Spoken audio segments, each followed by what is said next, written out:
This is going to have a very different feel than the other events that we've done. So after this quick introduction, I'll turn it over to James, and he'll walk through a couple fun exercises, and he'll describe that next. And after that, we do the exercises. We'll get back into our full group here and have a discussion about public space and visions for the Diridon Station area, building upon the reflections and the exercises that you do next.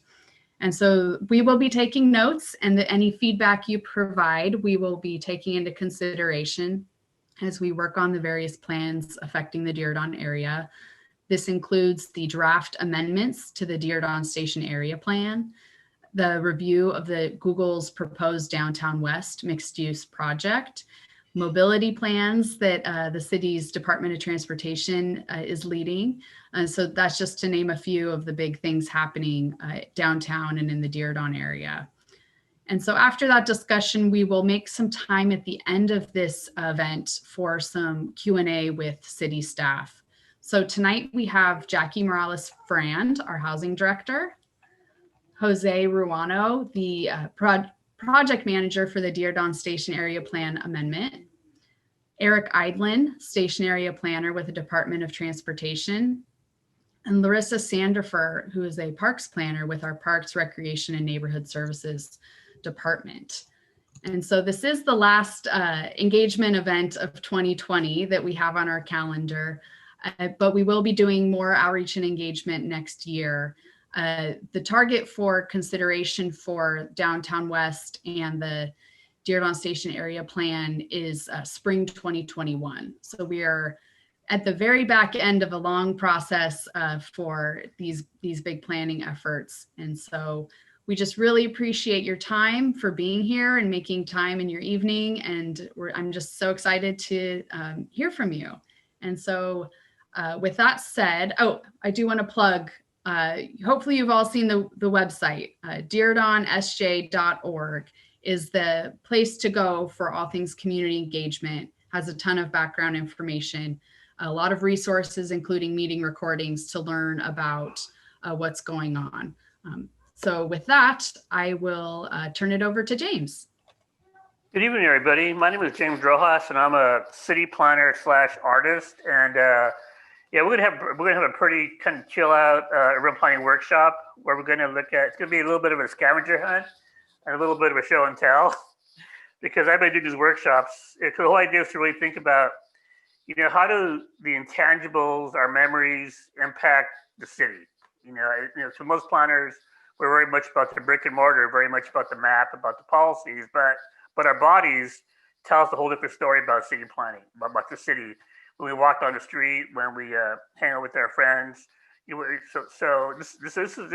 activities are going to be a way to kind of get at those intangibles like sound or just how places feel and smell, but that really shape the urban form. So we're going to be looking at the way, looking at open space and just in general, but how we come to these conclusions of open space based on our childhood experiences and our memories, throughout our lives. So we'll be doing two activities. The first activity is going to be, we're going to build our favorite childhood memory. You're going to do a little scavenger hunt around your room and find out the objects that really are that tell a story, and you're going to build your favorite child memory, and then we're going to talk about that.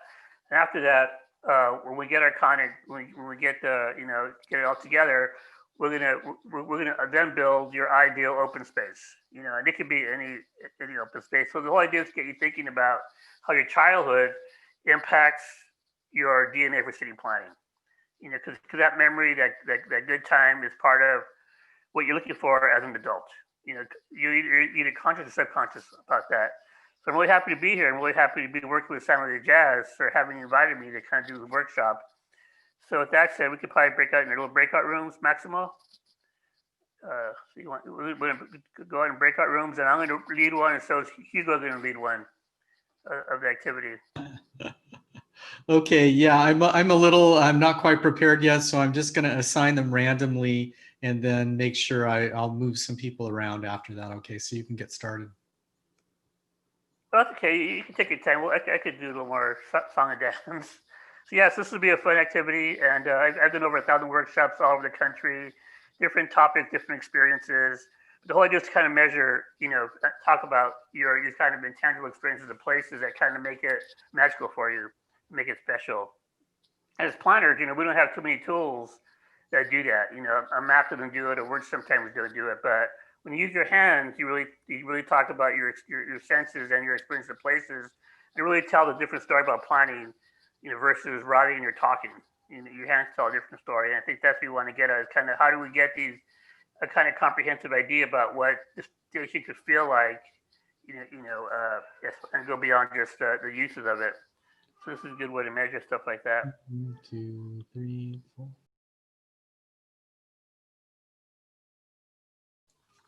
Our group had to cut short a little bit on some of the community members sharing back on their last one. I wonder if we could start with letting Gabby and our RLA elaborate more on what they were talking about. Oh, Gabby, you want Gabby to go first then, since Gabby was cut off first? I'll just write mine down because it was pretty long. Okay. I was going to let my daughter talk about her experience because, this is the current generation. How about you? What would you be a good space for you? Well, I like most people, like my place to eat, some shade, I think, my earlier theme with the sunglasses, and like a hand sanitizer. So a way to help us keep clean and like actually go to public spaces again. That's it. Yeah, but I think San Jose does a great, there's just so much wealth here in terms of culture that I don't think we all hear about it too much. And we have so many parks that people don't realize where we can play. And so I think it's so important because of culture and just the way society is now to have that connection with multi-generational, to build up on everybody else's points, having a place for the elders to sit, but then also to have beauty around us, whether it's natural or, man-made, but a way also for the younger generation, young kids to explore. Like some of the elements from the Tech Museum, that kind of idea about something tactile or learning a little bit more about certain, history, different things, or just building things. I think it's important to kind of build the community out, take the people out and into these public spaces. Thank you.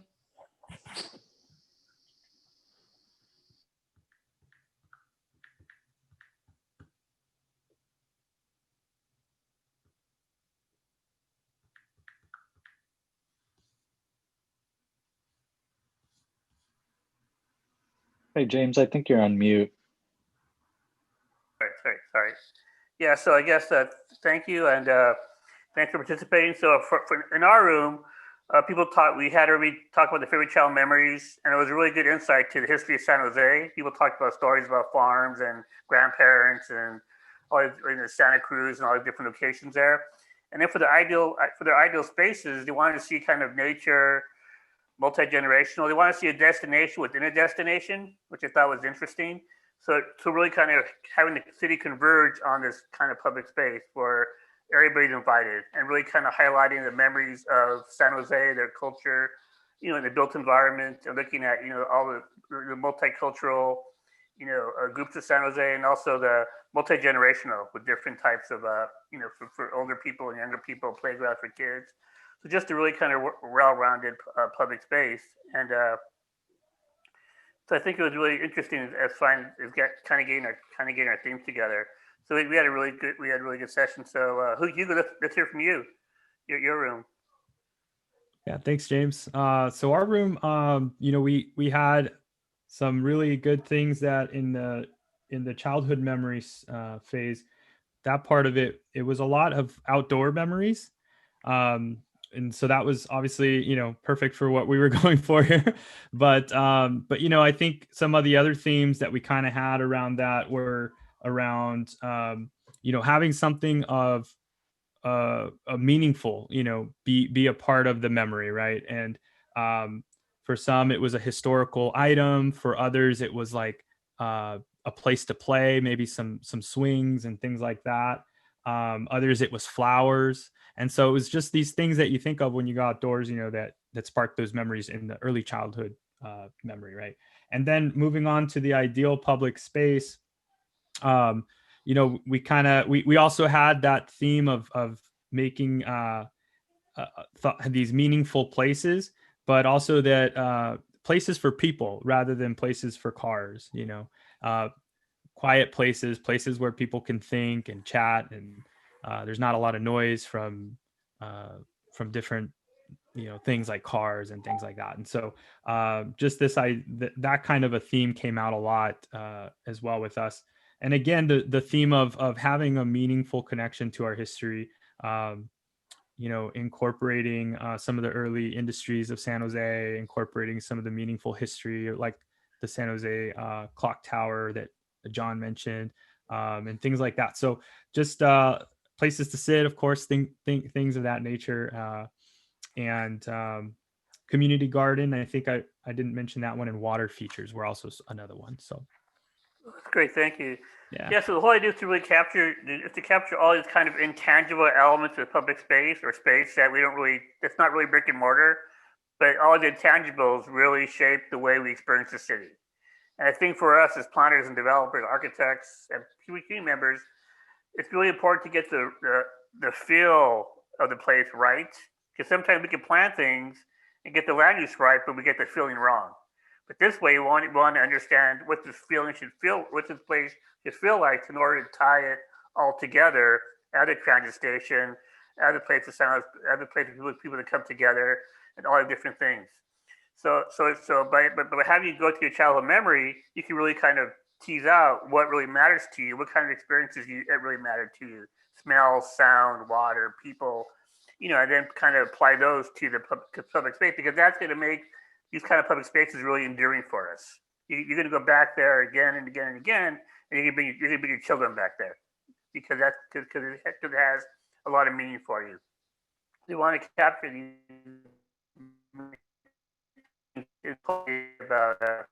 about kind of applying the space. So, and keeping it kind of abstract, just let you kind of brainstorm and think big about the space. Not everything's going to fit here, but at least we've got everything on the table now. And now the architect can negotiate what goes where, but at least now we've got all the elements out here.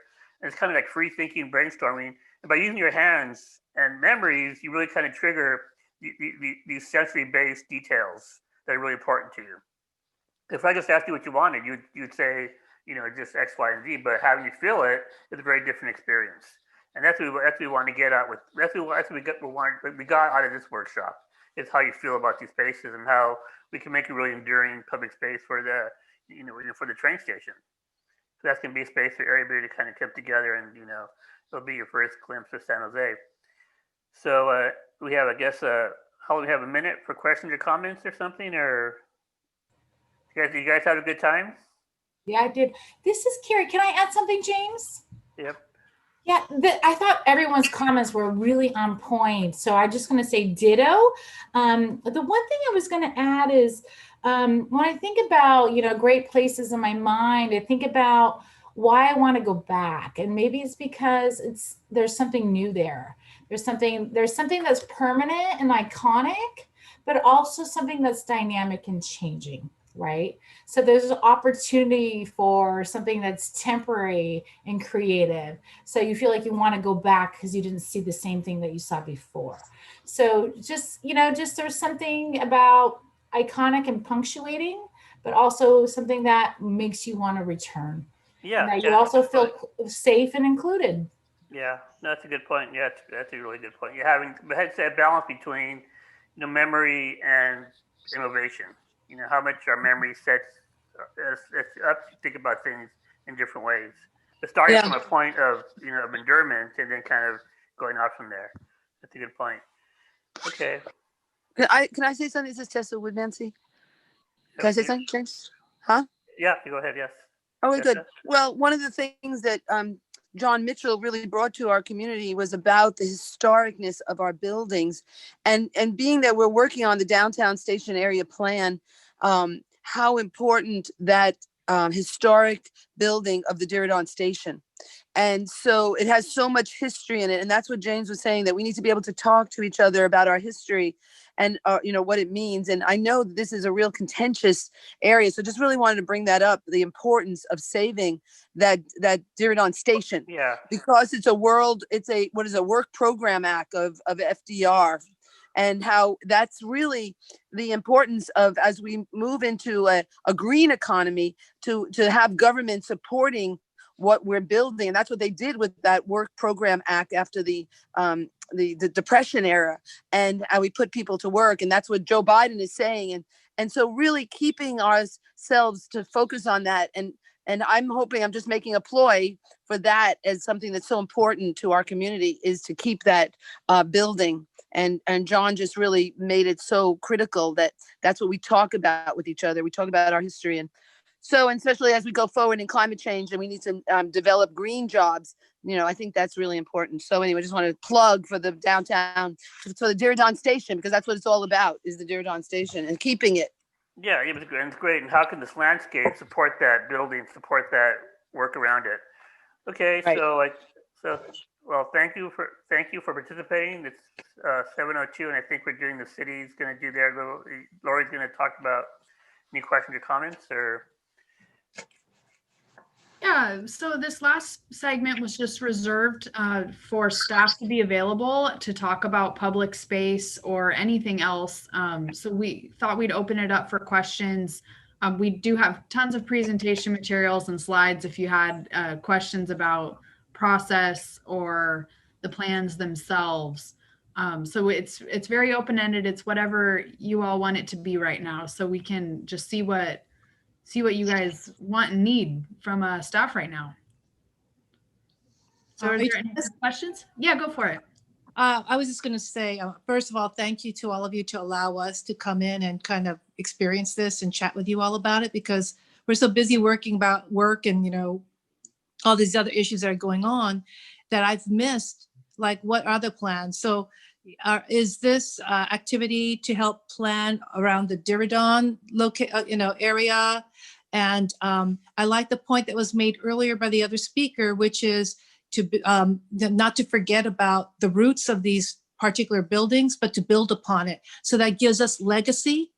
And then you could show, with the type of high techness that we have become, how it has grown, but still embraces the past, yet make sure that in the future, we still have, we're looking forward. We take the best elements of the different eras that have come through San Jose, from the orchards to the high tech, and see how that technology has helped enhance our spaces. But in addition to keeping the green and the feeling of life, with nature, and how does that build upon in that area? And so I just want to say thank you, but I also wanted to punctuate the point about not forgetting about the original structure, but building upon it and making that something that we can be proud of as, people here in San Jose. Thank you for that. Well said.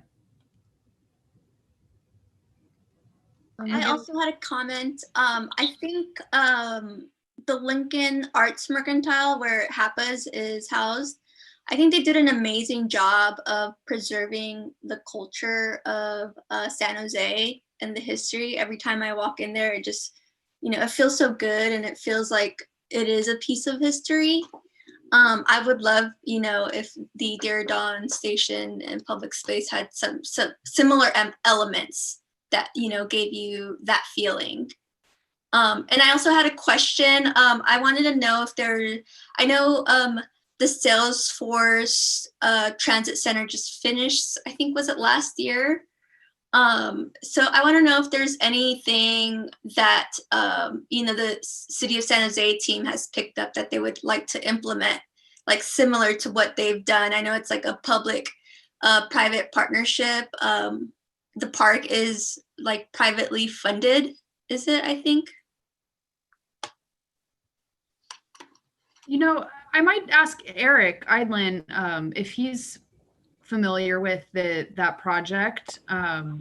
Is that the same thing or close to the Transbay terminal? Yeah, it's That it's is that one. that is the term. Okay. Yeah, Salesforce paid for naming rights.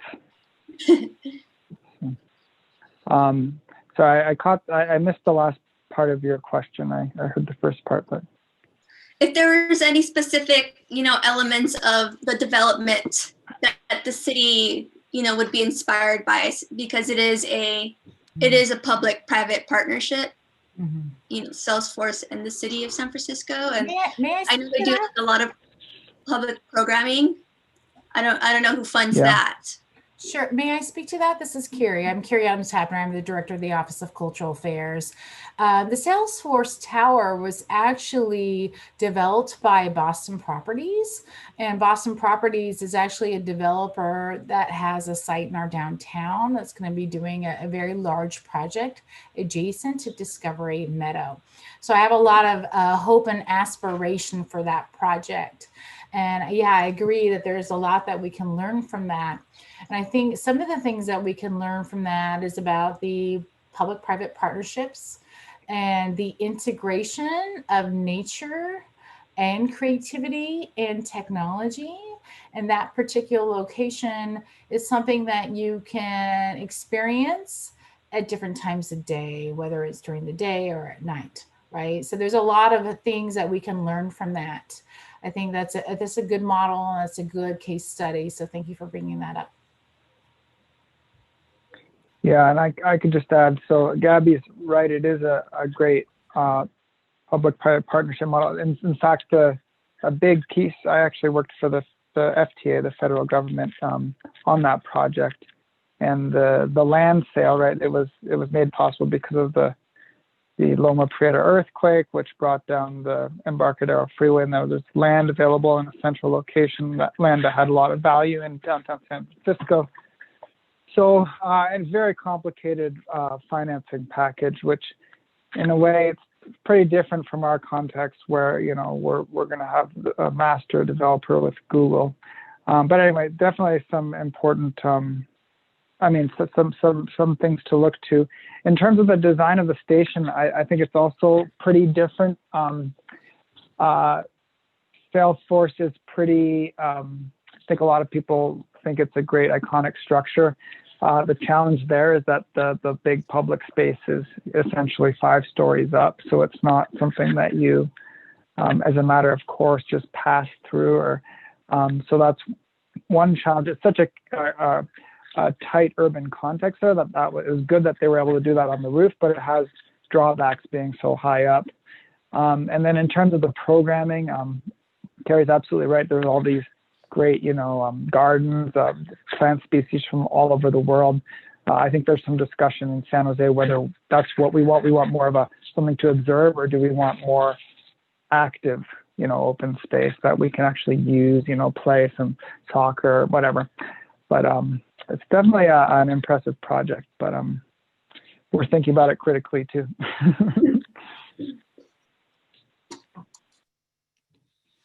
Can I just mention another point, just from someone who just enjoyed watching children and engagement? Because it's aside from the major planning that you all have to do and looking at partnerships for funding, in terms of the community, I thought it was kind of cool when you go to some of these major parks or locations where they put bricks with people's name on it, like sponsorships, so that families can come back, whether they put a child's signature on a block or a brick, to have it someplace where some families could sponsor it, and they can always come back and say, look, we were part of this, you were this old, and here's your handprint, or here's the family's name. So it's not even just a matter of giving money and sponsorship, but also visually seeing the community involved with this particular, development. Pioneer Square in Portland did that, and my parents bought bricks for us, and I'd try to go back every once in a while and find your name. So it really does make for a special connection to a place. Well, this is a really.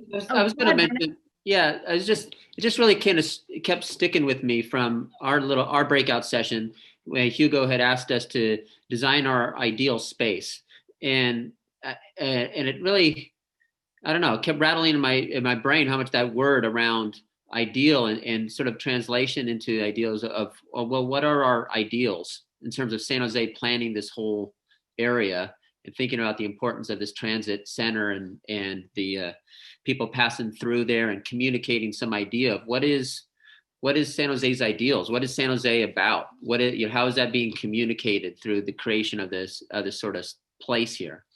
And I think that sense of kind of what is it that might be appropriate to communicate through that. And the thing that keeps sticking with me is the idea that our region puts a really high premium on knowledge and learning, right? We're known for obviously innovation. We're known for a very highly educated place. We're known for our curiosity, and sort of that topic to me seems to be most best embodied in when you think of like ideal public space in a public library, and the idea of how much the idea of a space like that, a space of learning, a place that sort of communicates that this city and this community really values knowledge and learning. And then you think about Google's whole, what's their mission or whatever they call it, to organize the world's information or something along those lines. And you think of the idea of how much a library is a place you keep coming back to, you keep discovering more, it's always sort of enriching, and how much the idea that might convey the sense of what is the ideals of our place, of this city. Okay, good. Hey, can I say something? This is Tessa Woodmansey. Can I?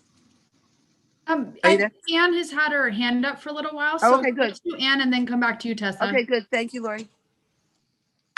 I just wanted to add, since San Jose is trying to be like a leader, I don't know, I was thinking some areas could be like no car area, because that would kind of show that San Jose is kind of a leader in climate change, and being responsible. Yeah, that's all. Wow, that was great, Anne. I love you. Thank you.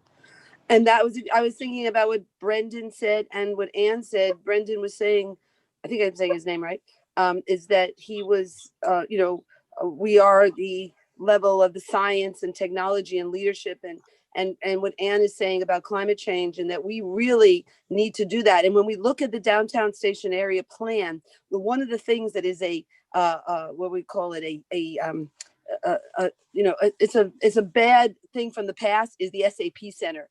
And when the SAP Center is asking us that we have to have 5,000 cars for their, sports arena, like the Colosseum of the Roman era, that has to go away. That needs to go away. We need to start putting our money where our mouth is. And our mouth is saying that we need to deal with climate change, but we need to really look at that and seeing what we're putting energy towards. And it should not be for satisfying the SAP Center or the Sharks to have 5,000 car spots. That's a boat anchor. It's called a boat anchor. And we need to let that go. We need to let the past that is not bringing us forward in terms of surviving as a species, to let it go. And this is what we have to do with the SAP Center, and let them go. They can go find some other place to have their, sharks and their violence that they want to do. But this is not the future. Our future is Google. And we don't need the 5,000 cars to be conflicting with the Google. But anyway, that's one thing. And then even on our neighborhood, there's the Royal Coach Tours, the bus depot,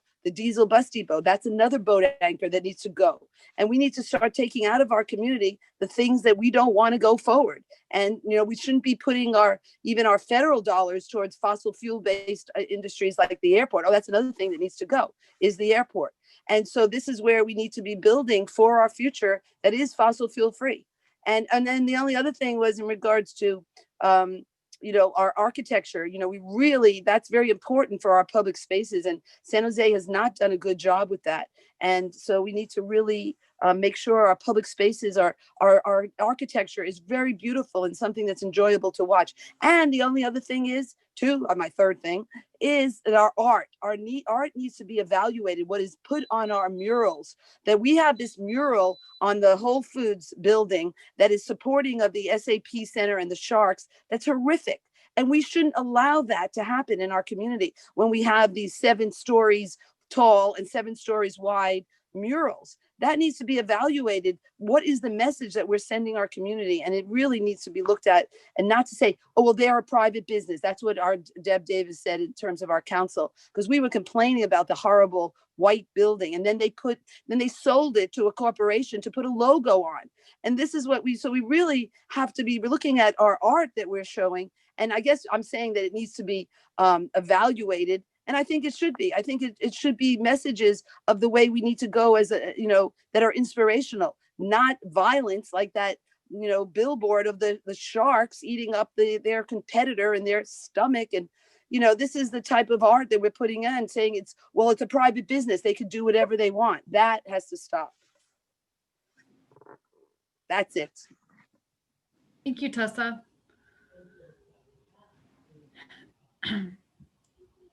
Are there any other questions?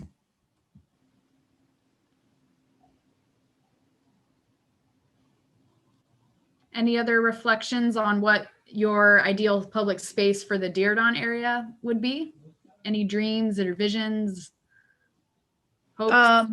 You could tell I keep on, I'm so excited that you all are doing this. I think, if you don't mind, I was just going to say with this, the symbolism of the transportation and how people walk around and all the walks of life, and how we have a very great diversity in our city with all the various groups that have come to build upon San Jose, I think is going to be important to play in.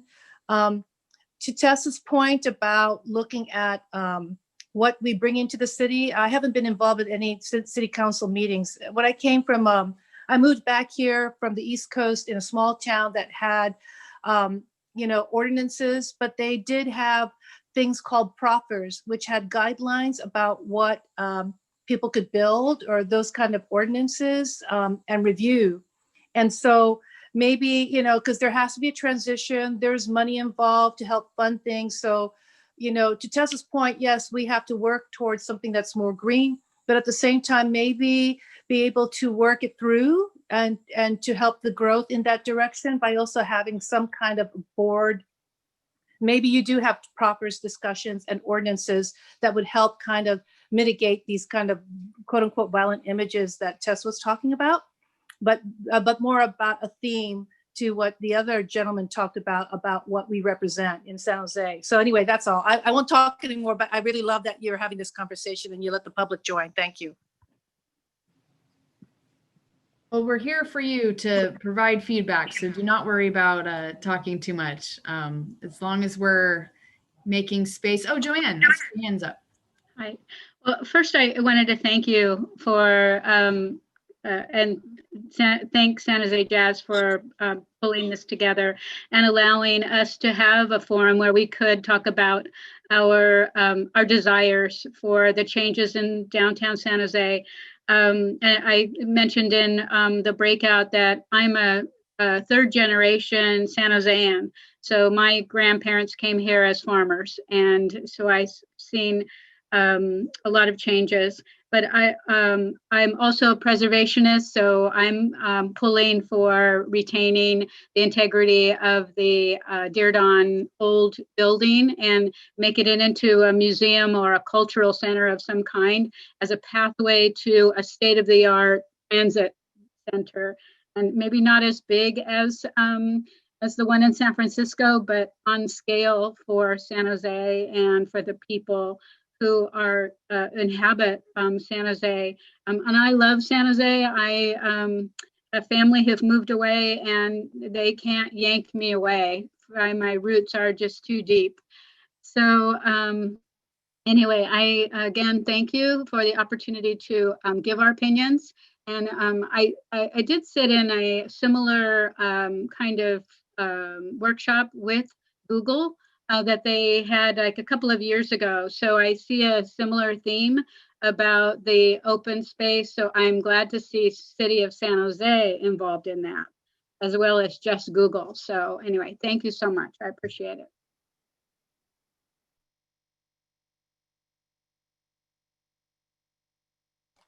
I'm frantically typing up notes as you're talking, so that's why I'm looking away.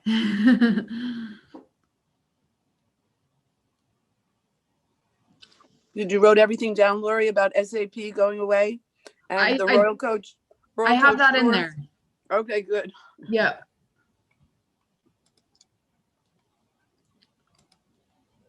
This is Namwin.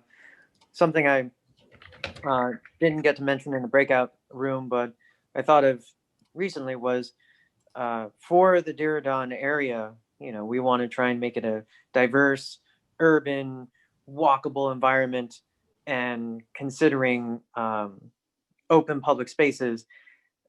They're just thinking about one time where I went to a place and got some takeout this year in the time of COVID, right? But I was too far to walk home with this hot food, but I realized there wasn't any place to just stop and sit and eat outside. And my ideal Diridon area is place with distributed public spaces. So you can have your big, beautiful Central Park or Golden Gate Park or type area, but small places for intimate meetings and people to just stop and be outside would be incredibly ideal and help to make a very diverse and dynamic environment. And that goes part and parcel with how I feel the area should be, which is in recognition of how much San Jose is a working town. From orchard fields to silicon chips, San Jose has been about working people. And I hope that's carried through to how this area is developed. Thank you. We've all shared so many fantastic ideas, and I just am very inspired by this conversation. Brendan, did you have something? Oh, well, maybe just an item to bring up from our breakout.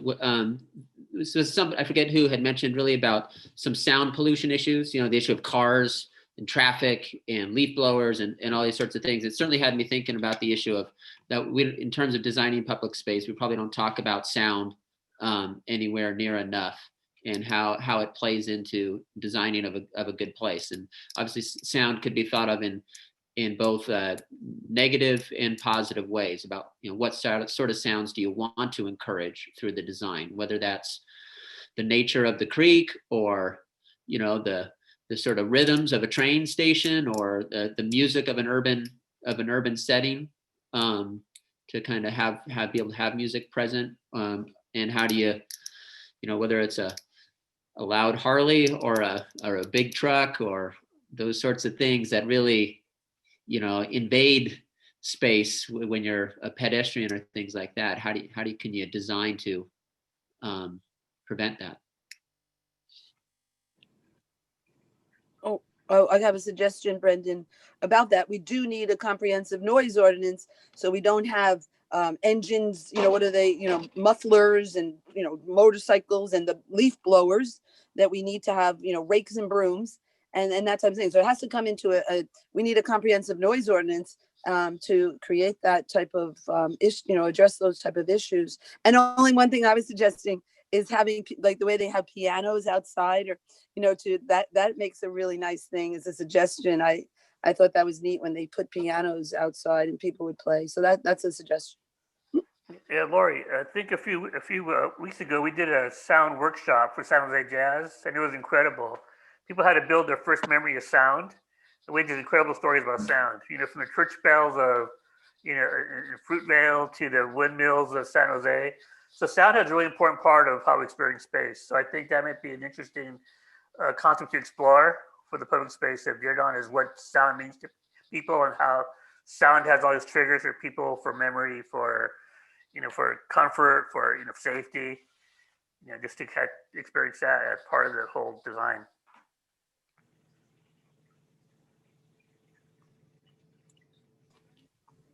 Yeah, that's very cool. So we have a few minutes left. Any last questions or comments, suggestions, ideas?